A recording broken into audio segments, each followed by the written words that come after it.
say to caretakers or just, relatives about ways to maybe help their loved one not take a fall, or just what to look out for that could show that they might be at risk and maybe we need to call our doctor and just kind of assess what's going on? I think the 65 years of age and more than 4 medications puts the patient at risk for accidental falls. So that's one of the things that the health caretaker at home should always discuss with the doctor about the medications. There are multiple medications that we physicians put patients on for different health concerns that may increase the risk for fall. And one of those is, for instance, sometimes the patients come and they tell you, doctor, I can't sleep. We prescribe a medication to help the patient sleep, but at the same time, we are enhancing the probabilities of having an accidental fall. For instance, some of the benzodiazepines may increase the risk for fall, including antihypertension medication may increase the risk for fall as well.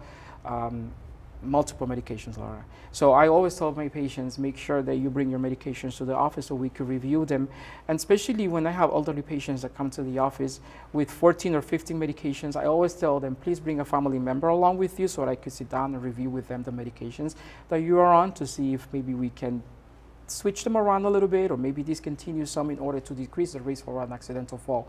Other things that I always recommend my patients or the family members in this case is good lighting.